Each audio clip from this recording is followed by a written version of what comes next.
கர்த்தருடைய பரிசுத்த நாமத்திற்கு மிகுந்த மகிமை உண்டாவதாக. உபாகமத்தின் புஸ்தகம் 32ஆம் அதிகாரம் 13வது வசனம் இந்த மாதத்தின் வாக்குத்தத்த வசனமாய் கொடுக்கப்பட்டது. அதன் அடிப்படையிலேயே நாம் ஒவ்வொரு நாளும் ஆண்டவருடைய வார்த்தையை கேட்டு தியானித்து கொண்டு வருகிறோம்.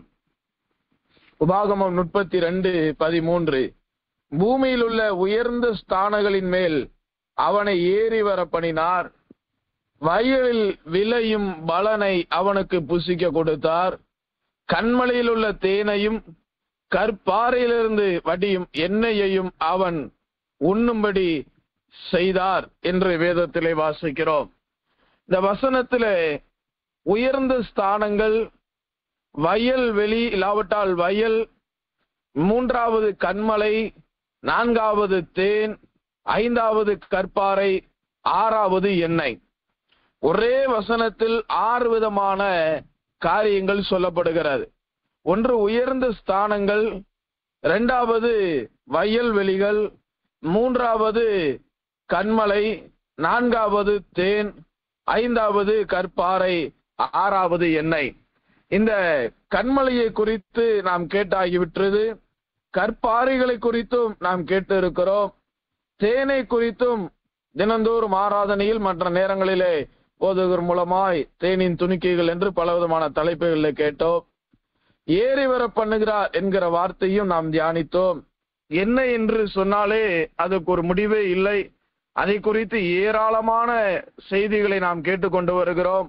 உதாரணத்திற்கு நேற்று இரவு கூட எண்ணெய் குறைவதினால் ஏற்படுகிற 3 விதமான தீமைகளும், எண்ணெய் அதிகரிக்கிறதினால் ஏற்படுகிற 6 விதமான நன்மைகளும் என்கிற தலைப்பிலே ஆவியானவர் பலமாய் இடைப்பட்டார். அதற்கு முன்பதாக சேலக்கல்யம்மா மற்ற ஊழியக்காரர்கள், பரிசுத்தவான்கள், தேவ பிள்ளைகள் இந்த எண்ணெய் குறித்து ஒலிவ எண்ணெய் என்று சொல்லி பலவிதமான எண்ணெய்களை குறித்து பேசினார்.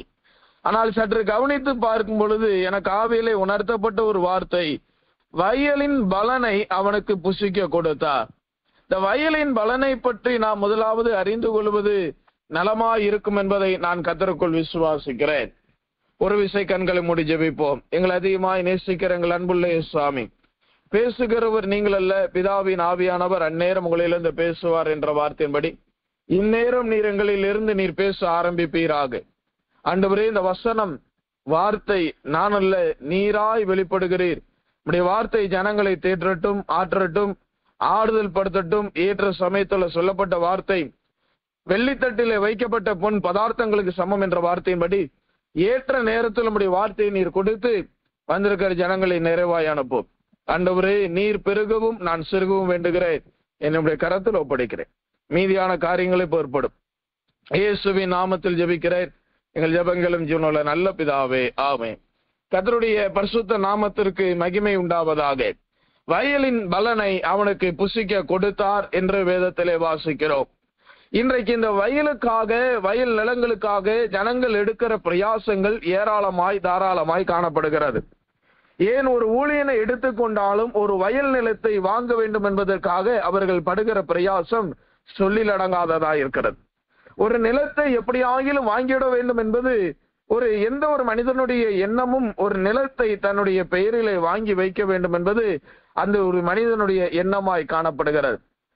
ஒரு உலகத்தாரை எடுத்துக்கொண்டாலும், கிறிஸ்தவர்களை எடுத்துக்கொண்டாலும் வயலை எப்படியாகிலும் வாங்கிவிட வேண்டும் என்பது ஒரு சாதாரண ஒரு மனிதனுடைய ஒரு மேம்போக்கான ஒரு நோக்கமாய் காணப்படுவதில் மாற்று கருத்தே இல்லை. வேதமே சொல்லுகிறது, சீயோன் தன் மண்மேடுகளுக்காய் பரிதபிக்கிறார். சீயோன் தன் மண்ணுகளுக்காக பரிதபிக்கிறார்கள். அப்படியானால் மண் என்பது வயலை காண்பிக்கிறது, இல்லாவிட்டால் நிலங்களை காண்பிக்கிறது. சீயோனில் கர்த்தர் வாசமாய் இருக்கிறார். வாசமாய் இருக்கிற சீயோனில் இருக்கிற ஜனங்களே மண்ணிற்காக பரிதபிக்கிறார்கள் என்று வேதம் சொல்லுகிறது. சீயோனை சுற்றி அதன் கொத்தளங்களை எண்ணுவேன். அப்படியானால் சீயோனு அந்த உன்னத அனுபவம் தான் சீயோன். அந்த உன்னத அனுபவமாகிய சீயோனே வாஞ்சை வைத்திருக்கிறது இந்த வயல் நிலத்தின் மீது. அந்த வாஞ்சை வைத்திருக்கிறது இந்த நிலத்தின் மீது. அப்படியானால் ஒரு மனிதனே இதன் மீது ஆசை வைத்திருக்கும் பொழுது தேவன் அந்த காரியத்தை பேசாமல் விடுவாரா என்று கேட்டால் அதை அவரும் பேச ஆரம்பிக்கிறார். ஆனால் மனிதனுடைய அப்பாற்பட்ட சிந்தனைக்கு மாற்றாக தேவன் பேசுகிறார். எந்த ஒரு மனிதனை எடுத்துக்கிட்டோம்னா, உங்களுக்கு என்ன ஆசை அப்படின்னு கேட்டா, நாங்க நல்லா இருக்கணும், நல்ல ஒரு லேண்ட் வாங்கணும், அதுல நல்ல ஒரு வீடு கட்டணும், இல்லாட்டி சொந்தமா வீடு நாலு வாங்கணும். இதெல்லாமே ஒரு மனிதனுடைய இயல்பான ஆசை. இது ஊழியருக்கும் வரும், விசுவாசிகளுக்கு வரும், அவிசுவாசிகளுக்கு வரும், புறஜாதியாருக்கு வரும். வருவது தவறு அல்ல. அப்படியானால் இந்த வயல்வெளியின் பலனை கர்த்தர் நம்மளுக்கு புசிக்க கொடுத்திருக்கிறாரா? வயல்வெளியின் மீது, நிலங்களின் மீது நம்மளுக்கு ஒரு ஆசை வருகிறது, தவறு அல்ல. ஆனால் அந்த ஆசையை கர்த்தர் நிறைவேற்றி இருக்கிறாரா என்பதுதான் இன்றைக்கு கேள்வி. இந்த வயல்வெளியின் பலன் என்றால் என்ன அர்த்தம்? வயலில் விளைகிற பலனை தேவன் நம்மளுக்கு தருகிறார். ஒரு கடைக்கு போனால் அதன் மூலமாய் நம்மளுக்கு ஒரு பலன் உண்டாகும். ஒரு ஆலயத்திற்கு போனால் அதன் மூலமாய் ஒரு பலன் என்கிற ஒரு நன்மை உண்டாகும். ஒரு எண்ணெய் எடுத்துக்கொண்டால் அதன் மூலமாய் நம்மளுக்கு கிடைக்கிற பலன்கள் பெரிது. ஒரு மாத்திரையை எடுத்துக்கொண்டால் அதன் மூலமாய் கிடைக்கிற பலன்கள், அதாவது நன்மைகள் பெரிது. எந்த ஒரு தண்ணீரை எடுத்துக்கொண்டால் கூட தண்ணீரின் பலன்கள் என்று நம்ம பட்டியல் போட்டுக்கொண்டே போகலாம். அதே போல வயல்வெளியின் பலன்கள் என்ன? இந்த வயல்வெளியின் பலன்களை தேவன் அவனுக்கு புசிக்க கொடுத்தார். ஒரு மனிதனை கர்த்தர் நடத்தினால் எப்படி நடத்துவார் என்பதற்கு சரியான அடையாளம் உபாகமம் 32:13. 6 விதமான நன்மைகளையும் தேவன் அவனுக்கு கொடுத்து கர்த்தர் ஒருவரே அவனை வழி நடத்தினார். அப்படியானால் ஒரு மனிதனை கர்த்தர் வழி நடத்தும் பொழுது உபாகமம் 32:13 சொல்லப்பட்ட இந்த 6 விதமான நன்மைகளையும் தேவன் கொடுத்து நடத்துகிறார். இந்த 6 விதமான நன்மைகளில் மிக முக்கியமான ஒரு நன்மைதான் இந்த வயல்வெளி. ஒரு தீர்க்கதரிசியின் காலத்திலே கூட ஒரு வயல்வெளியை வாங்குவதற்காக அந்த பொல்லாத ஸ்திரீயினுடைய ஆலோசனையை கேட்டு அந்த வயல்வெளியை வாங்குவதற்காக ஒருவனை கொலை செய்து போட்டு அந்த வயல்வெளியை அபகரிக்கிறார்கள். அப்படியானால் இந்த வயலில் இருக்கிற மேன்மையை நீங்கள் அறிந்து கொள்ளுவீர்கள். அதனுடைய மகத்துவம், அதனுடைய வேல்யூ என்ன என்பதை இந்த சம்பவத்தின் மூலமாகவே நாம் அறிந்து கொள்ள முடியும். அச்சாலை எடுத்துக்கொண்டோமானால் அவள் திருமணமாகி ஒத்னியேலோடு போகும் பொழுது, நான் என் தகப்பனிடத்திலே எனக்கு ஒரு ஆசீர்வாதத்தை கேட்க வேண்டும் என்று சொல்லுகிறாள். என்ன ஆசீர்வாதம் என்று சொல்லல, கழுதையை விட்டு இறங்கி வருகிறாள். கழுதையை விட்டு இறங்கி வந்த உடனே காளை பெண்ணிடத்துல போய், நீர் எனக்கு ஒரு வயல்வெளியை தர வேண்டும், நீர் ஏற்கனவே எனக்கு ஒரு நிலத்தை கொடுத்திருக்கிறீரு, ஆனால் அந்த நிலம் வறட்சியான நிலம், ஆனால் எனக்கு வறட்சியான நிலம் எனக்கு வேண்டான்னு சொல்லல, நான் அதை திருப்பி தரேன்னு சொல்லல, நீர் எனக்கு கொடுத்தது வறட்சியான நிலம், ஆனால் எனக்கு இப்பொழுது நீர்ப்பாய்ச்சலான நிலம் வேண்டும் என்று கேட்கிறார். கேட்ட உடனே காளை பெண் செய்கிறான், கீழ்ப்புறத்திலும் மேல்புறத்திலும் நீர்ப்பாய்ச்சலான இடங்களை அக்சாலுக்கு தந்தருளுகிறார். எனக்கருமையான தேவனுடைய ஜனமே, இன்றைக்கு நம்மளுடைய வாழ்க்கையிலே கூட ஆண்டவர் காலேப் என்பது தேவனுக்கு நிழலாட்டும், அக்சால் என்பது மனவாட்டி ஆகிய நம்மளை காண்பிக்கிறது. எனக்கருமையான தேவனுடைய ஜனமே, ஒத்னியேல் என்பது இயேசு கிறிஸ்துவை இல்லாவிட்டால் பரிசுத்த ஆவியானவரை காண்பிக்கிறது. மீண்டும் சொல்லுகிறேன், காலேப் என்பது பிதாவாகிய தேவனுக்கு நிழலாட்டம், ஒத்னியேல் என்பது பரிசுத்த ஆவியானவருக்கு நிழலாட்டம், அச்சால் என்பது மனவாட்டியாகிய நம்மளை காண்பிக்கிறது. மனவாட்டியன்னா மணவாளனாகிய இயேசுவோடோ இல்லாவிட்டால் பிதாவாகிய தேவனோடு நம்மளுக்கென்று ஒரு ஆசீர்வாதத்தை கேட்டு பெற்றுக்கொள்வதில் எந்த விதமான தவறும் இல்லை.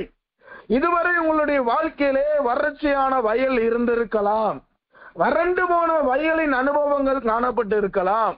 ஐயோ, என்னுடைய வாழ்க்கை வறண்டு போய் இருக்கிறது, என்னுடைய குடும்பம் வறட்சியாய் இருக்கிறது, என் பிள்ளைகளுடைய எதிர்காலம் வறட்சி அடைந்து போய் இருக்கிறது, நான் எவ்வளவோ முட்டி மோதி முயற்சி செய்து பார்த்தும் என்னால் இதில் ஒரு நன்மையும் அடைய முடியவில்லை என்று சொல்லி வறண்டதும் உடாய்த்ததுமான ஆத்துமாக்கள் மட்டுமல்ல, வறண்டதும் உடாய்த்ததுமான வயலை உடையவர்களாய் இருக்கலாம். இந்த வயல் யூதாஸ் காரியத்தையும் மேற்கொள்ள செய்தது. அவன் 30 வெள்ளிக்காசை தூக்கி எறிந்துவிட்டு அவன் தூக்கு மரத்திலே போய் தன்னை தூக்கிட்டு கொண்டு தலைகளாய் ஒரு நிலத்திலே விழுகிறான். அந்த நிலம் இரத்த நிலம் என்று சொல்லப்பட்டது. இன்றைக்கு அநேகருடைய வாழ்க்கை இரத்த நிலமாய் மாறி இருக்கிறது. அநேகருடைய வாழ்க்கை சாபத்தின் நிலமாய் இருக்கிறது. அநேகருடைய வாழ்க்கை அநேகரை கொன்று போடுகிற அவர்களுக்காக ஆயத்தப்படுத்தப்பட்ட ஒரு நிலமாய் காணப்படுகிறது. உங்களுடைய பார்வையில் அது நலமாய் இருக்கிறது. ஆனால் அநேகர் உங்களுடைய நிலங்களை, உங்களுடைய உரிமைகளை, உங்களுடைய சொந்தங்களை, உங்களுக்கென்று இருக்கிற சொந்தங்களை, சொந்த பொருட்களை, சொந்த ஆசீர்வாதங்களை தவறுதலாய் பயன்படுத்துகிற யூதாஸ்கள் உண்டு. ஆனால் ஆண்டவர் என்ன சொல்லுகிறார் தெரியுமா? அச்சாலே நீ என்னிடத்திலே வா, யூதாசை போல நீ ஏதோ ஒரு நிலத்தை தேடி ஓடாதே, என்னிடத்திலே வா, என்னிடத்திலே கேட்கிறவனுக்கு நான் கொடுக்கிறேன் என்று ஆண்டவர் சொல்லுகிறார். என்னிடத்திலே கேளுங்கள், உங்கள் சந்தோஷம் நிறைவாகத்தக்க நீங்கள் பெற்றுக் கொள்வீர்கள் என்று வேதம் சொல்லுகிறது. அச்சால் வந்து காலேப்பினிடத்துல கேட்டவுடன் அவ எந்த பேச்சுமே பேசல. நான் தருவேன், தரமாட்டேன், நீ போயிட்ட, மனமுடித்து கொடுத்துட்டேன், அவ்வளவுதான், வேலை முடிஞ்சு, எதுவுமே சொல்லல. உன் வீட்டுக்கார்ட்ட கேட்டுக்கொள்ளட்டே, அவனை யுத்தம் பண்ண சொல்லு, ஜெயிச்சுக்கோ. சவுல் கூட சொல்லுகிறான், நீ 100 பெலிஸ்தரின் மாம்சத்தை நுனித்தோலை கொண்டு வந்தானா அவளை கல்யாணம் பண்ணி வைக்கிறேன். ஆனால் காலேப்பு எந்த வார்த்தையும் சொல்லல. உடனே கேட்ட உடனே கொடுக்கிறான். கேளுங்கள், அப்பொழுது உங்களுக்கு கொடுக்கப்படும். யார் இடத்துல கேட்கணுங்கிற ஒரு காரியமும் இருக்கிறது. ஆண்டவர் சொல்றார், வயல்வெளியின் பலனை நான் உனக்கு புசிக்க கொடுக்கிறேன். நீங்க ஏன் மனிதன்கிட்ட போய் வயல்வெளியின் பலனை கேட்கிறீங்க? நீங்க ஏன் மற்றவர்கள்ட்ட போய் வயல்வெளியின் ஆசீர்வாதத்தை கேட்கிறீங்க? ஆண்டவர்கிட்ட கேளுங்க, அவர் கொடுப்பார். சங்கீதம் 138:18 என்ன சொல்லுகிறது? கர்த்தர் எனக்காக யாவையும் செய்து முடிப்பார். இந்த ஒரு வார்த்தை, இந்த ஒரு நம்பிக்கை இருந்தால் போதும். கர்த்தர் நம்மளுக்காக எல்லாவற்றையும் செய்து முடிக்க அவர் வல்லமையுள்ளவராயிருக்கிறார். எனக்கருமையான தேவனுடைய ஜனமே, நீங்கள் மனிதனிடத்துல போய் நன்மைகளையும் ஆசைகளையும் ஆசீர்வாதங்களையும் கேட்பீர்களானால் அவர்கள் உங்களுக்கு இந்த பக்கம் செய்து அந்த பக்கம் சொல்லுவார்கள், இந்த பக்கம் கொடுத்து அந்த பக்கம் தூற்றி திரிவார்கள். தாவீது சொல்லுகிறான், என்னை பார்க்க வருகிறார்கள், ஆனால் வீதியிலோ என்னை போய் தூற்றி திரிகிறார்கள். இன்றைக்கு ஆண்டவர் சொல்லுகிறார், ஏன் யூதாசை போல ஏதோ ஒரு நிலத்தை நீ தேடி ஓடுகிறாய்? அப்படி நீங்கள் தேடி போவீர்களானால் அது மரணத்திலே போய் முடிவடைகிறது. அச்சாலை போல என்னிடத்திலே கேள், நான் உனக்கு தருகிறேன் என்று ஆண்டவர் சொல்லுகிறார். இந்த வயல்வெளியின் பலன் என்றால் என்ன? வயலின் மூலமாய் உண்டாகுகிற பலனை காண்பிக்கிறது. உங்களுடைய வாழ்க்கையில் கர்த்தர் ஒரு பலமான பலனை தரும்படி அவர் ஆவலோடு காத்து கொண்டிருக்கிறார். எனக்கருமையான தேவனுடைய ஜனமே, இதுவரை உங்களுடைய ஆசீர்வாதங்களை யாரிடத்திலே கேட்டிருந்தாலும் பரவாயில்லை, உங்களுடைய தேவைகளை எவரிடத்திலே கேட்டிருந்தாலும் பரவாயில்லை. ஆண்டவர் சொல்லுகிறார், இன்றைக்கு உங்களுடைய மனதை அவர் பக்கமாய் திருப்புங்கள். அவர் உங்களுக்கு கொடுக்க உண்மையுள்ளவராய் இருக்கிறார். அச்சாலை போல ஆண்டவரிடத்திலே கேளுங்கள் என்று ஆண்டவர் சொல்லுகிறதை நான் உணர்கிறேன். எனக்கருமையான தேவனுடைய ஜனமே, இந்த வயல்வெளியின் பலன் என்பது முதலாவது எதை காண்பிக்கிறது? எசேக்கியேலின் புஸ்தகம் 16ஆம் அதிகாரம் 7வது வசனத்தை வாசித்து பார்க்கும் பொழுது, எசேக்கியேல் 16:7 நான் உங்களுக்காக வாசிக்கிறேன். உன் வயலின் பயிரை போல அநேகராய் இருக்கும் பெருகும்படி வைத்தேன். உன் வயலின் பயிரை போல அநேகமாயிரமாய் பெருகும்படி வைத்தேன். நீ வளர்ந்து பெரியவனாகி மகா சௌந்தரியவானான். அந்த வசனங்களை நீங்கள் வாசித்துக் கொள்ள முடியும். எனக்கருமையான தேவனுடைய ஜனமே, உன் வயல்வெளியின் பயிரை போல அநேகமாயிரமாய் பெருகும்படி உன்னை வைத்தேன். வயல்வெளியின் பலன் என்ன? அது பெருக்கத்தை காண்பிக்கிறது. அநேகமாயிரம் பெருகும்படி உன்னை வைத்தேன். வயல்வெளியின் பலன் என்பது எதை காண்பிக்கிறது? பெருக்கத்தை காண்பிக்கிறது. வயல்வெளியின் பலனை அவனுக்கு புசிக்க கொடுத்தார் என்பது எதை காண்பிக்கிறது? தேவன் உங்களுக்கு ஒரு பெருக்கத்தை கொடுக்க போகிறதை காண்பிக்கிறது. இதுவரை நீங்கள் சிறுமைப்பட்டவர்களாய் இருக்கலாம், அடிமைப்படுத்தப்பட்டவர்களாய் இருக்கலாம், ஒன்றும் இல்லாதவர்களாய் இருக்கலாம், ஒரு ஆசீர்வாதங்களையும் சுதந்திரித்துக் கொள்ள முடியாதவர்களாய் இருக்கலாம். அச்சாலுக்கு கிடைத்த வறட்சியான நிலத்தை போல உங்களுடைய வாழ்க்கை வறண்டு போயிருக்கலாம். நீங்கள் சம்பாதிக்கிற சம்பாத்தியங்கள் எங்கு போகிறது என்று தெரியாமல் இருக்கலாம். ஒரு சிறுமைப்பட்ட நிலவரத்திலே வாழ்ந்திருக்கலாம். எனக்கருமையான தேவனுடைய ஜனமே, வயல்வெளியின் பலனை புசிக்க கொடுத்தேன் என்றால் என்ன அர்த்தம்? ஒரு மிகப்பெரிய பெருக்கத்தை தேவன் உங்களுக்கு கொடுக்கிறார்.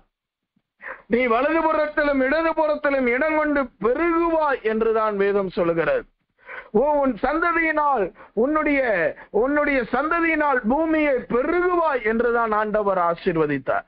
அநேகரம் ஆயிரம் ஆகும்படி கர்த்தர் நம்மளை ஆசீர்வதித்திருக்கிறார். தேவன் கொடுத்த பெருக்கத்தை இன்றைக்கு இழந்து போயிருக்கிறீர்களா? இல்லாவிட்டால் இந்த தேவனுடைய ஆராதனைக்கு, ஆண்டவருடைய வார்த்தையை கேட்பதற்கு என்னுடைய வாழ்க்கையிலே ஒரு முன்னேற்றம் இல்லை, நான் செய்கிற தொழிலிலே ஒரு ஆசீர்வாதம் இல்லை, நான் எந்த காரியத்தை எடுத்து வைத்தாலும் அவைகளிலே தோல்வி, என்னுடைய கையிலே இவ்வளவு பணம் இருந்தது, இன்றைக்கு எல்லாம் செலவழிந்து போய் என்னுடைய வாழ்க்கையிலே ஒன்றுமில்லாத நிலவரத்திற்கு தள்ளப்பட்டு இருக்கிறேன், என்றைக்கு என்னுடைய வாழ்க்கையிலே ஆசீர்வாதம் என்று புலம்புகிறீர்களா? அந்த இளைய குமாரனை கவனித்து பார்ப்பீர்களானால் கர்த்தர் அவனை பெருகும்படி வைத்திருந்தார். ஆனால் தகப்பனிடத்திலிருந்து எல்லாவற்றையும் உறிந்து கொண்டு போய் தன்னுடைய ஆஸ்திகளை வேசிகளிடத்திலே செலவழித்து போட்டு விட்டானே. எல்லாம் இருந்தவன் ஒன்றுமில்லாதவனாய் மாறினான். ஆனால் மூத்த குமாரனை குறித்து வேதத்திலே வாசிக்கும் பொழுது தகப்பன் மூத்த குமாரனை பார்த்து சொல்லுகிறார், நீ எப்பொழுதும் என்னோடு இருக்கிறபடினால் என்னுடையதெல்லாம் உன்னுடையதா இருக்கிறது, என்னுடையதெல்லாம் உன்னுடையதா இருக்கிறது என்று சொன்னார். அவன் தன்னுடைய வாழ்க்கையில் வெளிப்பிரகாரமான பெருக்கத்தை பார்க்காவிட்டாலும் தேவனோடு நம்மளுடைய வாழ்க்கை ஒன்றி இருக்கும் பொழுது, ஆண்டவரோடு நீங்கள் வாழும் பொழுது, ஆண்டவரை விட்டு விலகி போன இளைய குமாரனை போல் அல்லாமல் ஆண்டவர் தகப்பனோடு இருந்த மூத்த குமாரனை போல இயேசுவோடு பிதாவாகிய தேவனோடு உங்களுடைய வாழ்க்கை எப்பொழுதும் பயணிக்குமானால் அவருடையதெல்லாம் நம்மளுடையதாய் இருக்கும். அதில் மாற்று கருத்து அல்ல. எனக்கு அருமையான தேவனுடைய ஜனமே, வயலின் பலனை அவனுக்கு புசிக்க கொடுத்தார். அது என்ன பலன்? முதலாவது பெருக்கத்தை காண்பிக்கிறது. அது எப்பேற்பட்ட பெருக்கம் தெரியுமா? அநேக ஆயிரம் ஆகும்படி கர்த்தர் பெருகினார். பயிர்கள் 2-3 வயல்ல இருக்கும், அது ஆயிரக்கணக்கில் இருக்கிறது. எனக்கு அருமையான தேவனுடைய ஜனமே, தேவனுடைய ஊழியர்களே, விசுவாசிகளே, பரிசுத்தவான்களே, இந்த வார்த்தையை கேட்கிற தேவ பக்தி உள்ள தேவ ஜனமே, எழுதி வைத்துக் கொள்ளுங்கள். உங்கள் இருதயமாகிய கற்பலகையில் வயலின் பலனாகிய பெருக்கத்தை தேவன் இந்த மாதத்துல உங்களுக்கு கொடுக்க போகிறார். ஒரு மிகப்பெரிய பெருக்கத்தை தேவன் தரப்போகிறார். இதுவரை நீங்கள் சிறுமைப்பட்டவர்களா இருக்கலாம், இதுவரை நீங்கள் சிறைப்பட்டவர்களா இருக்கலாம், உங்களுடைய ஆஸ்திகள் அழித்து போடப்பட்டதா இருக்கலாம். ஆனால் ஆண்டவர் இன்றைக்கு சொல்லுகிறார், வயல்வெளியின் பலனை நான் உனக்கு தருகிறேன். அது ஒரு பெருக்கத்தை காண்பிக்கிறது. தேவன் ஒரு மிகப்பெரிய பெருக்கத்தை நம்மளுடைய வாழ்க்கையிலே வைத்திருக்கிறார் என்பதை மறந்து போய்விட வேண்டாம். ஆண்டவர் எப்பேற்பட்ட பெருக்கத்தை தருகிறார் தெரியுமா? உபாகமம் 28:4 வாசிக்கும் பொழுது, உன் கற்பத்தின் கனியும், உன் நிலத்தின் கனியும், உன் மாடுகளின் பெருக்கமும், உன் ஆடுகளின் மந்தைகளுக்குள்ளாகிய உன் மிருக ஜீவன்களின் பலனும் ஆசீர்வதிக்கப்பட்டிருக்கும். கற்பத்தின் கனியில ஒரு பெருக்கம், நிலத்தின் கனியில ஒரு பெருக்கம், ஆடு மாடுகளில அவைகளில ஒரு பெருக்கத்தை காண்பிக்கிறது. எனக்கு அருமையான தேவனுடைய ஜனமே, இதெல்லாமே தேவன் நம்மளுக்கு கொடுக்கிற ஒரு ஆசீர்வாதம் என்பதை மறந்து போய்விட வேண்டாம். இவை எல்லாமே தேவன் நம்மளுக்கு கொடுக்கிற ஒரு ஆசீர்வாதம். இன்றைக்கு உங்களுடைய வாழ்க்கை கர்த்தர் வயல்வெளியின் பலனை தேவன் உங்களுக்கு தரப்போகிறார். கர்த்தர் வயல்வெளியின் பலனை உங்களுக்கு தரப்போகிறார். பெருகுவீர்கள், அநேகம் ஆயிரம் ஆகும்படி கர்த்தர் உங்களை பெருக பண்ணுகிறார். இன்றைக்கு உங்களுடைய வாழ்க்கையில் எப்பேற்பட்ட சூழ்நிலையா இருந்தால் ஆண்டவர் உங்களை பெருகும்படி செய்ய போகிறார். சவுல் கொன்றது 1000, தாவீது கொன்று 10,000 என்று பாடினார்கள். அவனுடைய வாழ்க்கை முதலாவது கொன்ற ஒரு மனிதன் கோலியாத்து. ஒரு ஆசீர்வாதத்தை வைத்து கர்த்தர் முழு ராஜ்யத்தின் தாவீதின் பக்கம் திருப்பினார். கர்த்தர் அந்த வயல்வெளியின் ஆசீர்வாதத்தை, வயல்வெளியின் பலனை தன்னுடைய பிள்ளையாகிய தாவீதுக்கு தேவன் கொடுத்தார். இன்னைக்கு ஆண்டவர் உங்களுடைய வாழ்க்கையில் வயலின் பலனை தர விரும்புகிறார். அது என்ன பலன்? முதலாவது பெருக்கத்தை தேவன் தருகிறார். ஒரு பெருக்கத்தை தேவன் தருகிறார். இன்னைக்கு உங்களுடைய வாழ்க்கையில தேவன் பெருக்கத்தை தருவார் என்று எத்தனை பேர் விசுவாசிக்கிறீங்க? வயல்வெளியின் பலன் என்றால் முதலாவது வயல்வெளியானது பயிர்கள் அநேகம் 1000 பெருகும்படி வைத்தேன். வயல்வெளியின் பயிரை போல, உன்னை வயல்வெளியின் பயிரை போல அநேகம் 1000 பெருகும்படி வைத்தேன். அநேகம் 1000 பெருகும்படி தான் கர்த்தர் நம்மளை வைத்தார். சொல்லும் பொழுது ஆண்டவர் சொல்றார், வைப்பேன் என்று சொல்லல, வைத்தேன் என்று சொல்லுகிறார். இந்த வார்த்தையை காலை நேரத்துல எத்தனை பேர் சுதந்திரித்துக் கொள்ள ஆயத்தப்படுகிறீர்கள்? எத்தனை பேர் இந்த வார்த்தையை காலையிலேயே எனக்குரிய வார்த்தை தான் ஆண்டவரே, என்னை நீர் பெருக பண்ண போகிறீர், என் கற்பத்தின் கனிகளை பெருக பண்ண போகிறீர், ஓ என் பிள்ளைகளின் கற்பத்தின் கனிகளை பெருக பண்ண போகிறீர், ஓ மிருக ஜீவன்கள் என்பது ஆஸ்திகளையும் ஐஸ்வர்யத்தையும் காண்பிக்கிறது, நிலத்தின் கனி என்பது உணவை காண்பிக்கிறது. ஓ உணவு பகுதியிலே, சாப்பாட்டு பகுதியிலே ஒரு பெருக்கத்தை தேவன் தரப்போகிறார். ஓ ஐஸ்வர்யத்தின் பகுதியிலே தேவன் ஒரு பெருக்கத்தை தரப்போகிறார். எருதுகளினால் நீ வயல் வெளிகளை வாங்குவாய் என்று வேதம் சொல்லுகிறது. எருதுகளை கொண்டு நீ அநேக வயல்வெளிகளை வாங்குவாய். அப்படியானால் எருதுகளும் மாடுகளும் எதை காண்பிக்கிறது? அது ஐஸ்வர்யத்தையும் ஆசீர்வாதத்தையும் காண்பிக்கிறது. இன்றைக்கு ஐஸ்வர்யத்தின் பகுதியிலே தேவன் ஒரு பெருக்கத்தை தேவன் தரப்போகிறார். ஆபிரகாம் கானான் தேசத்திற்கு முன்பதாய் பிரயாண அடி எடுத்து வைக்கும் பொழுது அவன் ஒன்றுமில்லாதவனாய், ஓ எல்லாவற்றையும் விட்டுவிட்டவனாய் வெறுங்கையோடு நடந்து வந்தார். ஆனால் அவனை குறித்து எலியேசர் சொல்லும் பொழுது கர்த்தரை நிஜமான எல்லா இடங்களிலும் ஆசீர்வதித்து வந்தார். அவர் இப்பொழுது செல்வ சீமானாய் இருக்கிறார் என்று சொன்னார். அப்படியானால் என்ன அர்த்தம்? கர்த்தர் ஆபிரகாமை பெருக செய்தார். அவனுடைய சந்ததியை பூமியின் மண் துள்களை போல கர்த்தர் அவனை பெருக செய்தார். அவனுடைய கற்பத்தின் கனியிலே கர்த்தர் ஒரு பெருக்கத்தை கொடுத்தார். அவனுடைய வீட்டின் காரியத்திலே கர்த்தர் ஒரு பெருக்கத்தை கொடுத்தார். அவனுடைய வயதிலே கர்த்தர் ஒரு பெருக்கத்தை கொடுத்தார். மரித்து விடுவேன் என்று எண்ணிக்கொண்டிருக்கிறீர்களா? வருகிற வியாதியை கொண்டு, போராட்டத்தை கொண்டு, சூழ்நிலையை கொண்டு மரித்து விடுவேன் என்று எண்ணுகிறீர்கள்? இல்லை, கர்த்தர் உங்களுடைய ஆயுசு நாளை பெருக பண்ண போகிறார். கர்த்தர் உங்களுடைய ஆயுசு நாளை பெருக பண்ண போகிறார். பிள்ளைகளின் வாழ்வை நீ காண்பாய், நீதிமான் பிள்ளைகளின் வாழ்வை காண்பாய் என்றுதான் வேதம் சொல்லுகிறது. ஏன் கவலைப்பட்டு கொண்டிருக்கிறீர்கள்? பிள்ளைகளின் வாழ்வை நீ காண்பாய். உங்களுடைய ஆயுசு நாளை கர்த்தர் பெருக பண்ண போகிறார். எனக்கு இந்த வியாதி இருக்கு, அந்த வியாதி இருக்கு, இது இருக்கு, எல்லாம் இருக்கட்டும், அதெல்லாம் ஒரு பக்கம் இருக்கட்டும். கர்த்தருடைய வசனம் நமக்குள் நிலை நிற்கிறது என்பதை மறந்து போய்விடாதிருங்கள். அநேகம் ஆயிரம் ஆகும்படி பெருக செய்தார். கர்த்தர் வயல்வெளியின் பலன் என்பது முதலாவது எதை காண்பிக்கிறது? பெருக்கத்தை காண்பிக்கிறது. என்னை 1000ற்கு மேலாக அநேகம் ஆயிரம் ஆகும்படி கர்த்தரனை பெருக செய்கிறார். அந்த வயல்வெளியின் பலனை தேவன் எனக்குத்தான் கொடுக்கிறார். என்னுடைய ஆயுசு நாளை கர்த்தர் பெருக பண்ண போகிறார். ஒவ்வொரு காரியமா இப்ப சோத்திரம் பண்ண போறோம். இப்ப சோத்திரம் பண்ண பண்ண பண்ண உங்களுடைய வாழ்க்கையில இருக்கிற, குடும்பத்தில் இருக்கிற எல்லா சிறுமைப்படுத்துகிற, அடிமைப்படுத்துகிற வல்லமைகளை இந்த காலைய நேரத்திலே தேவன் சங்காரம் பண்ணி போட போகிறார். அதிகாலமே தேசத்தில் இருக்கிற சத்துருக்கள் சங்காரம் பண்ணப்படுவார்கள் என்று எழுதியிருக்கிறது. அதிகாலமே தேவன் தம்முடைய பிள்ளைகளுக்கு சகாயம் பண்ணுகிறார் என்று எழுதியிருக்கிறது. கண்களை மூடுவோமா? ஆண்டவர்கிட்ட ஒப்பு கொடுப்போம். ஆண்டவரே, இந்த வயல்வெளியின் பலன் ஆகிய பெருக்கத்தை எனக்கு தாங்க என்று சொல்லி ஒரு விஷயம் எல்லாரும் கர்த்தரை ஸ்தோத்திரம் பண்ணுவோம். சோத்திரம் சோத்திரம் சோத்திரம் சோத்திரமையா சோத்திரமையா சோத்திரமையா சோத்திரமையா சோத்திரமையா சோத்திரமையா. முடிந்த அளவுக்கு எல்லாரும் சோத்திரம் பண்ணுங்க. அந்த வசனத்தை சொல்லி சொல்லி சோத்திரம் பண்ணுங்க. என்னை பெருக பண்ணுங்கப்பா, என் குடும்பத்தை பெருக பண்ணுங்கப்பா, என் பிள்ளைகளை பெருக பண்ணுங்கப்பா, என் வாழ்க்கையை பெருக பண்ணுங்கப்பா, நான் மரித்து போய்விடக் கூடாதையா. எல்லாரும் சோத்திரம் பண்ணுங்க, எல்லாரும் சோத்திரம் பண்ணுங்க. வயல்வெளியின் பலனை எனக்கு தருவீராக. எல்லாரும் சோத்திரம் பண்ணுங்க.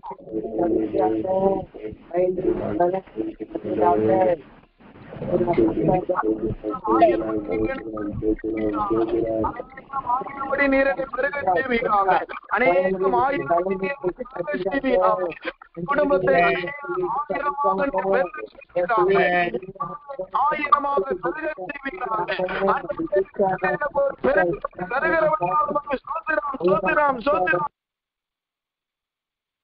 ஆமென். இரண்டாவது எந்த பெருக்கத்தை தேவன் தரப்போகிறார்?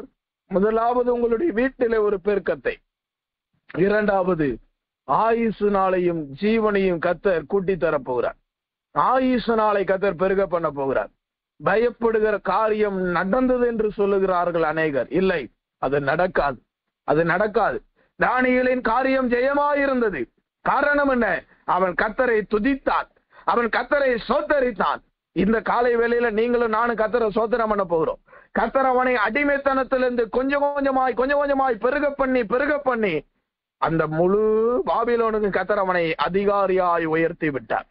அவனுடைய வாழ்க்கையில கர்த்தர் ஒரு உயர்வை, பெருக்கத்தை தேவன் கொடுத்தது உண்மையானால், உங்களுடைய வாழ்க்கையிலையும் உங்கள் ஆயுசனாலை கர்த்தர் பெருக பண்ணுவார். பயப்படாதீங்க. மரணம் நம்மளை கண்டுதான் பயப்படணும். நம்ம மரணத்தை கண்டு எந்த சூழ்நிலையிலும் பயப்படக்கூடாது. அடிக்கடி நான் சொல்லுகிறது, இப்பொழுதும் ஆண்டவருடைய மகிமையினால், தேவனுடைய வைராக்கியத்தினால், ஆண்டவருடைய நாமத்தின் மகிமைக்காய் தைரியமா சொல்லுகிறேன், அவருடைய அழைப்பு என் மேல் நிறைவேறும் வரை எந்த வல்லமையும் என்னை கெடுத்து போட முடியாது, அழித்து போட முடியாது. அது ஒண்ணு நானா கெடுக்கலாம், இல்ல நானா அழித்து போனலாம். வேற யாராலையும் ஒன்று செய்ய முடியாது. சத்துருவானவனே வந்தாலும் வெயிட் பண்ணி தாங்க கூட்டு போக முடியும். ஆண்டவருடைய அனுமதி இல்லாமல் அழைப்பு நிறைவேறும் வரை, தரிசனங்கள் நிறைவேறும் வரை உங்களுக்கு ஒன்றும் சம்பவியாது. இயேசுவின் இடத்துல பிசாசானவன் வரவில்லையா? அவன் வந்தானே, அவரை சோதிக்கும்படி, அவரை பழிவாங்கும்படி, அவரிடத்துல கல்லை எறியும்படி, அவரை உயர்ந்த மலைமேட்டிலிருந்து தள்ளிவிடும்படி. ஆனால் அவரிடத்தில் இருக்கிற அழைப்பும் தரிசனமும் நிறைவேறும் வரை சத்துருவானவனால் அவரை தொடக்கூட முடியல. அவர் இடத்துல போய் அவரை ஒன்று செய்ய முடியல. எனவேதான் சொல்றேன், அழைப்பு இருக்கிற வரைக்கும் நம்மளை ஒரு வல்லமையும் ஒன்று செய்ய முடியாது. கர்த்தர் உங்களுக்கு ஆயுசனாலே பெருக பண்ணுவார் என்று எத்தனை பேர் விசுவாசிக்கிறீங்க? என்னுடைய வாழ்நாள் இன்னும் பெருகும் என்று எத்தனை பேர் விசுவாசிக்கிறீங்க? போதும் என்று சொன்ன நாளெல்லாம் போதும், ஆண்டவருக்காய் சாட்சியாய் வாழ்வேன் என்று தைரியமாய் என்னுடைய ஆயுசனாலே கர்த்தர் பெருக பண்ணுவார், சமாதானத்தை கர்த்தர் பெருக பண்ணுவார். மூன்றாவது ஒரு பெருக்கத்தை ஆவியானவர் உணர்த்துகிறபடினால சொல்லுகிறேன். அதற்கு இப்ப சோதனம் பண்ண போகிறேன். வயல்வெளியின் பலன் என்றால் என்ன அர்த்தம்? வயல்வெளியின் பலன் பெருக்கத்தை அவனுக்கு புசிக்க கொடுத்தேன் என்று ஆண்டவர் சொல்லுகிறார்.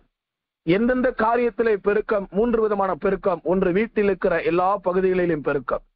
இரண்டாவது, தனிப்பட்ட மனிதனுடைய வாழ்க்கையில், அதாவது ஆயுசு நாட்களில் ஒரு பெருக்கம். மூன்றாவது, ஆவிக்குரிய மனிதனாகிய பெற்றுக்கொள்ள வேண்டிய கிருபைகளிலே தேவன் இந்த காலை வேளையிலே ஒரு பெருக்கத்தை தேவன் தந்திருக்கிறார். நான் விசுவாசிக்கிறேன், நீங்களும் நானும் பண்ணின சோத்திரம் பரலோகத்திலே போய் சேர்ந்திருக்கிறது. நிச்சயமாய் வயல்வெளியின் பலனை நம்மளை புசிக்கும்படி தேவன் நம்மளுக்கு கொடுத்து நம்மளை ஆசீர்வதிக்க போகிறார். கர்த்தருடைய பரிசுத்த நாமத்திற்கு மகிமை உண்டாவதாக. இரண்டாவது, இந்த வயல்வெளியின் பலன் என்றால் எதை காண்பிக்கிறது? ஆதியாகமத்தின் புஸ்தகம் 30ஆம் அதிகாரம், ஆதியாகமம் 30ஆம் அதிகாரம் 14வது வசனத்தை வாசிக்கும் பொழுது, ஆதியாகமம் 30:14 வாசிக்கும் பொழுது, கோதுமை அறுப்பு நாட்களிலே ரூபன் வயல்வெளியிலே போய் தூதாயும் கனிகளை கண்டெடுத்து அவைகளை கொண்டு வந்து தன் தாயாகிய லேயாள் இடத்தில் கொடுத்தான். அப்பொழுது ராகேல் லேயாளை நோக்கி, உன் குமாரனுடைய தூதாயும் கனிகளை எனக்கு கொஞ்சம் தா என்றாள். தூதாயும் கனிகளை ரூபன் என்கிற அந்த வாலிபன் தன் தாயின் இடத்திலே கொண்டு வந்து கொடுக்கிறதை இந்த இடத்திலே வாசிக்க முடியும். இந்த தூதாயும் கனி எங்கே இருக்கிறது என்றால் வயல்வெளியிலே கிடைக்கிறது. இந்த வயல்வெளியிலே அவன் எடுக்கிற நேரம் என்பதுதான் ரொம்ப முக்கியமான நேரம். கோதுமை அறுக்கிற நாட்களிலே தூதாயும் கனிகளை எடுக்கிறான். இந்த கோதுமை அறுவடை என்பது எதை காண்பிக்கிறது? அது கடைசி கால எழுப்புதலை காண்பிக்கிறது. களையும் வளர்கிறது, கோதுமையும் வளர்கிறது. நாங்கள் களையை வெட்டிவிட வேண்டுமா என்று கேட்ட பொழுது எஜமானன் வந்து சொல்லுகிறார், இரண்டும் சேர்த்து வளரட்டும், கடைசி நாளிலே பார்த்துக் கொள்கிறேன். கடைசி நாட்கள் வரும்பொழுது கோதுமை அறுக்கப்பட்டு களஞ்சியிலே சேர்க்கப்படுகிறது. களைகளோ அறுக்கப்பட்டு அக்கினியிலே, அவியாத அக்கினியிலே சேர்க்கப்படுகிறது. அப்படியானால் இந்த கோதுமை அறுவடை என்பது அறுப்புக்கு வேலையாட்களை அனுப்பும்படி எஜமான்களை வேண்டிக் கொள்ளுங்கள் என்று இயேசுவே சொல்லுகிறார். அப்படியானால் கோதுமை அறுவடை என்கிறது அது ஒரு பண்டிகை என்பது பழைய காலமாய் இருந்தாலும் புதிய ஏற்பாட்டு காலத்திலையும் கிருபையின் காலத்திலையும் அது ஒரு எழுப்புதலை காண்பிக்கிறது. இந்த எழுப்புதலின் நாட்களிலே வயல்வெளியின் பலனை நாம் கொடுக்க வேண்டும் என்பதை, இல்லாவிட்டால் வயல்வெளியின் பலனை நாம் புசிக்க வேண்டும் என்பதை தேவன் விருப்பப்படுகிறார். அவன் தன் தாயினிடத்திலே கொடுத்தது போல ஆண்டவர் தூதாயின் கனிகளை நம்மளிடத்திலே கொடுத்து நம்மளை ஆசீர்வதிக்க பிரியப்படுகிறார். இந்த தூதாயின் கனி என்றால் என்ன? உன்னத பாட்டின் புஸ்தகம் 5ஆம் அதிகாரத்திலே நாம் வாசித்து பார்ப்போம். ஆனால் தூதாயின் கனியின் வாசனை என்று வேதத்திலே வாசிக்கிறோம். அப்படியானால் தூதாயும் கனி என்றால் வாசனை உள்ளதை காண்பிக்கிறது. எனக்கருமையான தேவனுடைய ஜனமே, இன்றைக்கு நம்மளுடைய வாழ்க்கையிலே ஆண்டவர் எதிர்பார்க்கிற ஒரு காரியம் என்ன? ஆண்டவர் நம்மளை இரண்டாவது எப்பேற்பட்ட பலனினால் நிரப்ப விரும்புகிறார். உன்னத பாட்டு 7:13 வாசித்து பார்ப்பீர்களானால், தூதாயின் பழம் வாசனை வீசும். ஒரு வாசனை உள்ள ஒரு ஜீவியத்தை கர்த்தர் எதிர்பார்க்கிறார். அப்ப என்ன செய்யலாம்? நல்ல கடைக்கு போய் விலை உயர்ந்த சென்ட்டை வாங்கி உச்சந்தலையிலிருந்து உள்ளங்கால் வர அடிஞ்சிட்டு பக்கத்துல ஒருவரையும் உட்கார விடாம ஓட விட்டுறலான்னு பிளான் பண்றோமா? அப்படி அல்ல. வாசனை என்பது வெளிப்பிரகாரமான வாசனை அல்ல, உள்ளான மனிதனுடைய வாசனையை கர்த்தர் எதிர்பார்க்கிறார். வாசனை என்பது எதை காண்பிக்கிறது? ஆதியாகமம் 30:14 வாசிக்கும் பொழுது யாக்கோபு சொல்லுகிறான் குமாரர்களை பார்த்து, ஐயோ மதிகேடர்களே, என் வாசனையை நீங்கள் கெடுத்தீர்கள் என்று சொல்லுகிறான். அப்படியானால் வாசனை என்பது எதை காண்பிக்கிறது? சாட்சியின் ஜீவியத்தை காண்பிக்கிறது. ஒரு எந்த ஒரு காரியத்தை எடுத்துக்கொண்டால், ஒரு குழம்பு வைத்தாலோ இல்லாவிட்டால் ஒரு பூவோ ஒரு சென்ட்டோ எது எடுத்தாலோ அதை நீங்க யூஸ் பண்ணீங்கன்னா அது இருக்கிற எல்லா இடங்களிலேயும் பரவும். அந்த வாசனை உங்களோட மட்டும் இருக்காது, அது பக்கத்துல இருக்கவங்கள பக்கத்து ரூம்ல எல்லா இடத்திற்கு போகும். வாசனை எப்படி பரவுகிறதோ அதே போல சாட்சியின் ஜீவியத்தை கர்த்தர் தரப்போகிறார். உங்களை குறித்து சாட்சிகளை கர்த்தர் பரம்ப பண்ண போகிறார். உங்களை குறித்து சாட்சியை தேவன் உங்களுக்கு உண்டு பண்ண போகிறார். அப்போஸ்தலர் 1:8 வாசிக்கும் பொழுது, நீங்கள் எனக்கு சாட்சிகளா இருப்பீர்கள் என்றுதான் இயேசு கடைசியாய் பேசின வார்த்தையே அதுதான். இன்றைக்கு தூதாயும் கனி என்கிற வாசனை உள்ள ஜீவியத்தை தேவன் நம்மளுக்கு தருகிறார். தூதாயும் கனி என்பதற்கு பல அர்த்தம். அதுல நான் சொல்ல விரும்புகிற ஒரே ஒரு காரியம், வாசனை உள்ள ஜீவியம். இதுவரை உங்களுடைய வாசனையை யாக்கோவின் பிள்ளைகள் கெடுத்தது போல உங்கள் உறவினர்கள் உங்கள் வாசனையை கெடுத்திருக்கலாம். உங்களோடு இருந்த ஊழியன் உங்கள் வாசனையை கெடுத்திருக்கலாம். பக்கத்து வீட்டுக்காரங்க வாசனையாகிய ஜீவியத்தை, சாட்சியின் ஜீவியத்தை, நல்ல பெயரை கெடுத்து போட்டு இருக்கலாம். ஒருவேளை தட்டு தடுமாறி மதியினத்தின் நிமித்தம், ஐயோ நான் மதியினத்தின் நிமித்தம் தவறு செய்தேன் என்ற வார்த்தையின்படி நம்மளுடைய வாழ்க்கையின் வாசனைய, நம்மளுடைய நல்ல சாட்சிய நம்மளே கெடுத்து போட்டு இருக்கலாம். ஆனால் ஆண்டவர் இன்றைக்கு அவை எல்லாவற்றையும் தலைகளாய் மாற்றி நம்மளுடைய தலையெழுத்தை மாற்றி எழுத விரும்புகிறார். அது என்ன? உங்களையும் என்னையும் தேவன் வாசனை உள்ள ஒரு வாழ்க்கையாய் வாழ வைக்க தேவன் விருப்பப்படுகிறார். வயல்வெளியின் பலன், முதலாவது பெருக்கம், 3 விதத்துல பெருக்கம். இரண்டாவது வயல்வெளியின் பலன் தூதாயும் கனின். ரூபன் தன்னுடைய தாயாருக்கு கொடுத்தது போல ஆண்டவர் இன்றைக்கு நம்மளுக்கு அவைகளை தருகிறார். தூதாயும் கனி என்பது எதை காண்பிக்கிறது? வாசனை பலத்தை, வாசனையை காண்பிக்கிறது.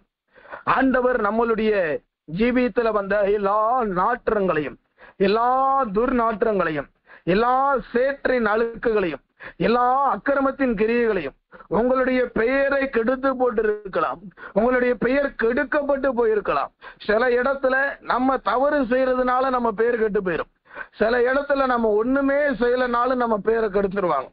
ஏதாவது ஒரு விதத்துல கெடுக்கப்பட்டு கொண்டுதான் இருக்கும். அவைகளை நீங்கள் பார்க்க வேண்டாம். ஆண்டவரே சொல்லிட்டாரு, வயல்வெளியின் பலனை நான் உனக்கு தருகிறேன். வாசனை உள்ள ஜீவியம். வாசனை என்பது எதை காண்பிக்கிறது? சாட்சி உள்ள ஜீவியத்தை காண்பிக்கிறது. சாட்சி உள்ள ஜீவியத்தை காண்பிக்கிறது. இதுவரை நீங்கள் இழந்த எல்லா சாட்சிகளையும் தேவன் இந்த காலை நேரத்துல தரப்போகிறார். உங்களை குறித்து உங்க ஸ்கூல்ல சாட்சி சொல்லுவாங்க, நீங்க வேலை செய்யற இடத்துல சாட்சி சொல்லுவாங்க, ஊழியத்துல உங்களை குறித்து சாட்சி சொல்லுவாங்க, பிள்ளைகள் உங்களை குறித்து சாட்சி சொல்லும். இதுவரைக்கும் குற்ற மனசாட்சி இருந்தாலும் இன்று முதல் தேவன் உங்களுக்கு நல்ல மனசாட்சியை தேவன் தரப்போகிறார். பிசாசானவன் பவுலை குறித்து சாட்சி கொடுத்தான், இயேசுவை குறித்து சாட்சி கொடுத்தது போல சத்துருவானவனை நம்மளை குறித்து சாட்சி கொடுப்பான். எத்தனையோ ஊழியக்காரர்களுடைய வாழ்க்கையை நான் பார்த்திருக்கிறேன். கர்த்தருடைய பெரிதான இரக்கத்தினால சொல்றேன். அவங்க ரூம்ல இருந்து புறப்படும் போதே சத்துருவானவன் அலற ஆரம்பிச்சிருவான். ஐயோ அவங்ககிட்ட மட்டும் கூட்டு போக, ஐயோ கிளம்பிட்டான். அவங்க கிளம்புனது நம்மளுக்கு தெரியாது. ஆனா அந்த பிசாசானவன் சொல்லுவான், ஐயோ கிளம்பிட்டான், வந்தா இருக்க விட மாட்டானே, என்னை நரகத்திற்கு அனுப்பிடுவானே. சத்துருவானவன் சாட்சி கொடுக்கிறான். இவன் சாட்சி கொடுத்தது அவங்களுக்கே தெரியாது, ஆனால் சாட்சி. உலகத்தார் நம்மளை குறித்து சாட்சி கொடுப்பாங்க. ஐயோ அந்த குடும்பமா நல்ல குடும்பம், அந்த சகோதரியா ஆண்டவருக்கு பிரியமானவர்கள், ஆலயத்திற்கு போறவங்க, கிறிஸ்டின் பார்த்தாலே தெரியுது பார், ஒரு ஊழியன் பார்த்தாலே தெரியுது பார், ரொம்ப சாந்தமா இருக்கிறாங்க. இதெல்லாம் சாட்சி சொல்லணும். சாட்சி சொல்றவருக்கு நடக்கணும். கர்த்தருடைய பரிசுத்த நாமத்திற்கு மகிமை உண்டாவதாக. தூதாயும் கனி என்பது வாசனை. வாசனை என்பது சாட்சி உள்ள ஜீவியம். வாசனை என்பது சாட்சி உள்ள ஜீவியம். இதுவரை உங்களுடைய வாழ்க்கையில எப்பேற்பட்ட நாற்றமுள்ள வாழ்க்கையை வாழ்ந்தாலும் கர்த்தர் இன்றைக்கு அவைகளை மாற்றி, துர்நாற்றங்களை மாற்றி, அழுக்கையும் சேற்றையும் கரையிலே கடலானது தள்ளுகிறது. அழுக்கையும் சேற்றையும் தள்ளுகிற வாழ்க்கையா இருந்தாலும், துடைத்து போடப்பட்ட எங்களுடைய நீதி அழுக்கான கந்தையை உடுத்தி கொண்டிருந்தாலும் கர்த்தர் இன்றைக்கு உங்களையும் என்னையும் சாட்சி உள்ளவர்களாய் மாற்றப் போகிறார். சத்துருவானவன் சாட்சி கொடுத்தா போதாது, ஆண்டவர் நம்மளை கொடுத்து சாட்சி கொடுக்கும். மோசையை பார்த்து என் வீட்டில் இங்கும் உண்மையுள்ளவன் என்று சாட்சி கொடுக்கிறார். யோவான் ஸ்நானகனை பார்த்து இவன் என்னிலும் எல்லாவற்றிலும் பெரிய தீர்க்கதரிசி இவன் தான் என்று யோவான் ஸ்நானகனை பார்த்து சாட்சி கொடுக்கிறார். யோபுவை குறித்து கர்த்தர் சாட்சி கொடுக்கிறார். நம்மளை குறித்து ஆண்டவர் சாட்சி கொடுப்பாரா? பொய் சாட்சி கூட சொல்லிடுவாங்க. ஏற்கனவே 3 விதமான சாட்சின்னு சொல்லி ஆண்டவருடைய பெரிதான இரக்கத்தினால் ஒரு செய்தி பேசிட்டு இருக்கோம். யூடியூப்ல இருக்கு, அதை நீங்க முடிந்தால் பாருங்க. அப்ப அதுல நான் ஏற்கனவே சொல்லியிருக்கிறேன், ஒரு ஊழியக்காரர் பயங்கர அட்டூழியம் பண்ணி இறந்துட்டார். ஆனால் சாட்சியை கேட்டீங்கன்னா அவரை குறித்து தாறுமாறா வருது சாட்சி. இவரை போல ஒரு பரிசுத்தவனை பார்க்கலன்ட்டாங்க, இவரை போல ஒரு நீதிமான பார்க்கலன்ட்டாங்க. பொய் சாட்சி சொல்லாதிருப்பான்னு சொன்னது உலகத்தார்க்கு, நம்மளுக்கு தான் ஆண்டவர் எழுதி வச்சிருக்காரு போல. கேட்டோம்னா ஏன் சொன்னீங்கன்னு கேட்டோம்னா, மறிச்சுட்டான் என்ன செய்ய, பேரை காப்பாத்தி விடுவான். இருக்கும் போது அவனை காப்பாத்துறதுக்கு முடியல, செத்த பிறகு அவன் பேரை காப்பாத்தி என்ன செய்ய போகிறோம்? அது ஆண்டவர் சமூகத்திலேயே அவரை பற்றி வந்திருக்க எல்லா தலைமை பாசத்துக்கும் இது நடந்தது. எனக்கு அருமையான தேவனுடைய ஜனமே, நம்ம உயிரோடு இருக்கும் பொழுது உலகம் நம்மளை என்னன்னாலும் சாட்சி சொல்லலாம். சொந்தக்காரங்க எப்படினாலும் சொல்லிட்டு போட்டோம். சில நல்ல விதமா சொல்லுவாங்க, தீய விதமா சொல்லுவாங்க, அவைகள் தேவையில்லை. ஆண்டவர் உங்களையும் என்னையும் குறித்து என்ன சாட்சி கொடுக்கிறார்? எனக்கு கொஞ்ச பலன், உனக்கு கொஞ்ச பலன் இருக்கிறது என்று அறிந்தும் நீ என்னை மறுதலியல, அது ஒரு சாட்சி. ஆண்டவர் நம்மளை கவனிக்கிறார். ஆண்டவர் நம்மளை இன்றைக்கு சாட்சி உள்ள ஜீவியமாய் மாற்றப் போகிறார். ஆண்டவருக்கு நம்ம வாசனை உள்ள ஜீவியம் செய்தோம்னா கர்த்தர் என்ன செய்கிறார்? ஆதியாகமத்தின் புஸ்தகம் 8ஆம் அதிகாரம் 21வது வசனத்தை வாசிக்கும் பொழுது, ஆதியாகமம் 8:21 வாசிக்கும் பொழுது, கர்த்தர் அந்த சுகந்த வாசனையை கர்த்தர் முகர்ந்தார். அப்பொழுது கர்த்தர், இனி நான் மனுஷன் நிமித்தம் பூமியை சபிப்பதில்லை. மனுஷனுடைய இருதயத்தின் நினைவுகள் அவன் சிறு வயது தொடங்கி பொல்லாததா இருக்கிறது. நான் இப்பொழுது செய்தது போல இனி சகல ஜீவனையும் சங்கரிப்பதில்லை. பூமியில் உள்ள நாளளவும் விதையும் அறுப்பும் சீதளவும் உஷ்ணமும் கோடைகாலம் மாரிகாலம் பகலும் இரவும் ஒளிவதில்லை என்று தம்முடைய உள்ளத்திலே சொன்னார். அதற்கு மேல் உள்ள வசனங்களை வாசிக்கும் பொழுது கர்த்தர் நோவாவை ஆசீர்வதித்தார். சாபத்தை ஆண்டவர் வாபஸ் வாங்குறார். ஆண்டவர் தான் சபித்தாரு ஜனங்களை. ஆண்டவர் தான் ஆதாமையும் ஏவாளையும் சபித்தாரு. அதே ஆண்டவர் தான் சொல்றாரு, இனிமே நான் இவங்களை சபிக்க மாட்டேன். ஆண்டவர் ஒரு உடன்படிக்கை பண்றாரு பாருங்க. ஆண்டவர் கொடுக்கிற 2வது வயலின் பலன் என்ன தெரியுமா? தூதாயின் கனி. தூதாயின் கனி என்றால் வாசனை உள்ள பழம். வாசனை என்றால் சாட்சி உள்ள ஜீவியம். ஆண்டவருக்கு நீங்களும் நானும் அந்த தூதாயின் கனியாகிய வாசனை உள்ள ஜீவியமாகிய சாட்சி உள்ள ஜீவியத்தை, சாட்சியின் ஜீவியத்தை காத்து கொண்டால் நம்மளுடைய குடும்பத்திலே விதிக்கப்பட்ட எல்லா சாபத்தையும் கர்த்தர் அவரை வாங்கிக்கிறார். ஆண்டவர் திரும்ப சொல்றார், நான் இனி இவனை சபிப்பதில்லை, இவனை அழிப்பதில்லை, இனி ஒருபோது நான் இப்படி செய்ய மாட்டேன்னு சொல்லி தன்னுடைய உள்ளத்திலே சொல்லார். எதை உள்ளத்துல சொல்ல முடியும்? இருதயத்தின் வேதனையை தான் உள்ளத்துல பேச முடியும். அன்னால் உள்ளத்திலே ஜெபித்தாள். காரணம் என்ன? வேதனை மிகுதி அவளை சத்தமாய் ஜெபிக்க விடல. அப்படியானால் ஆண்டவர் ஜனங்களை அழித்தவுடன், அந்த சாபம் நிறைவேறினவுடன் அவருடைய உள்ளம் வேதனைப்பட்டது. ஆனால் அந்த வேதனையை மாற்றக்கூடியது, சாபம் வாபஸ் வாங்கப்படணும், சாபம் நீங்கணும்னா நம்மளுடைய வாசனை சுகந்த வாசனையா, தேவனுடைய பார்வையில உகந்த வாசனையா இருக்கணும். இப்ப கண்ண மூடுவோம். 2 ஆசீர்வாதத்தை தான் தேவன் தர. வயலின் பலன், ஒன்று பெருக்கம். அது எந்தெந்த காரியத்துல பெருக்கம்? ஒன்று கற்பத்தின் கனி, ஆடு மாடு, நிலத்தின் கனிகள், அதாவது குடும்பத்தில் இருக்கிற குடும்பத்தின் பகுதியில, வீட்டின் பகுதியில ஒரு பெருக்கத்தை தேவன் தருகிறார். இரண்டாவது, தனிப்பட்ட மனிதனுடைய ஆயுசு நாளை கர்த்தர் பெருக பண்ணுகிறார். மூன்றாவது, தனிப்பட்ட மனிதனுடைய ஆவிக்குரிய வாழ்க்கையில கர்த்தர் கிருபையை பெருக பண்ணுகிறார். பெருக்கம் என்பது வயல்வெளியின் பலனை காண்பிக்கிறது. 3 விதமான பெருக்கத்தை தேவன் தருகிறார். இரண்டாவது, வயலின் பலன் எதை காண்பிக்கிறது? தூதாயும் கனி. தூதாயும் கனி என்பது எதை காண்பிக்கிறது? அது வாசனை உள்ள பழம். வாசனை என்பது சாட்சியின் ஜீவியம். சாட்சியின் ஜீவியத்தை நாம் செய்தால் என்ன நடக்கும்? சாபம் ஆசீர்வாதமாய் மாற்றப்படும், அழிவு நிறுத்தப்படுகிறது. இப்ப கண்ண மூடி, ஆண்டவரே, இதுவரைக்கும் என் சாட்சியை நான் கெடுத்திருக்கிறேன், அவங்க கெடுத்துட்டாங்க, இவங்க கெடுத்துட்டாங்கன்னு சொன்னது போதும். யாரு கெடுத்தாலும் அது எல்லா நாளும் நிலையாய் நிற்காது. இன்றைக்கு நம்மளுடைய பெயரை கெடுக்கிறவர்கள் கெடுக்கட்டும், நம்ம பொறுமையா இருப்போம், நம்மளுடைய வாழ்க்கை அமைதியா இருக்கும். கர்த்தருடைய ஆலயத்தை ஒருவன் கெடுத்தால் கர்த்தர் அவனை கெடுப்பார் என்பதற்கு இதுதான் சாட்சி. உங்களுடைய சாட்சியை எவர்கள் கெடுத்தாலும், எப்பேற்பட்ட மனிதர்கள் கெடுத்தாலும், உங்களுடைய நல்ல பெயரை அவமாக்கினாலும் நீங்கள் சோர்ந்து போகாதிருங்கள். கர்த்தர் நம்மளுக்காக எல்லாவற்றையும் செய்வார். கண்களை மூடி ஜெபம் பண்ணுவோம். அல்லேலூயா. எல்லாரும் சோதனம் பண்ணுவோம். சாட்சியின் ஜீவியம் செய்ய கர்த்தர் கிருபை தரும்படி எல்லாரும் சோதனம் பண்ணுவோம்.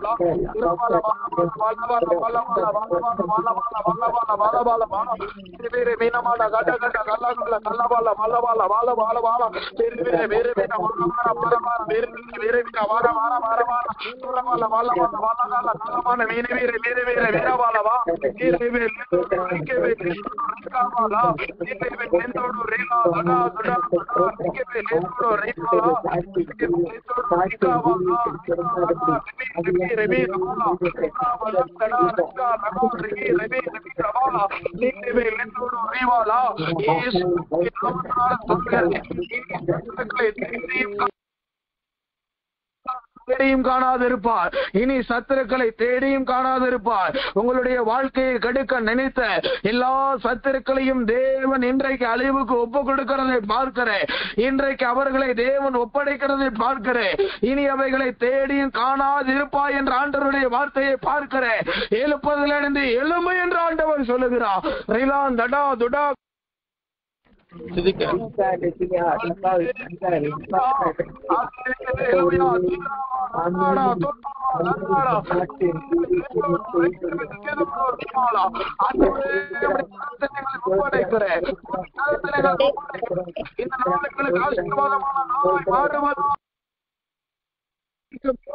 நாளாய் மாறுவதாக, வயலின் பலனை புசிக்கிற நாளாய் மாறுவதாக, பெருக்கத்தை ருசி பார்க்கிற நாளாய் மாறுவதாக, தூதாயும் கனியின் வாசனையை முகருகிற புசிக்கிற நாளாய் மாறுவதாக, சாட்சியுள்ள ஜீவியத்தை கர்த்தர் தந்தபடினால சோதரம், தனிப்பட்ட வாழ்க்கையில குடும்பத்தில பெருக்கத்தை தந்தபடினால சோதரம், கிருபையில பெருக்கத்தை தந்தபடினால சோதரம், எகிப்தியனை கர்த்தர் அழித்தபடினால நமக்கு சோதரம். ஐயா, உம்முடைய கரத்துல ஒப்படைக்கிறேன்.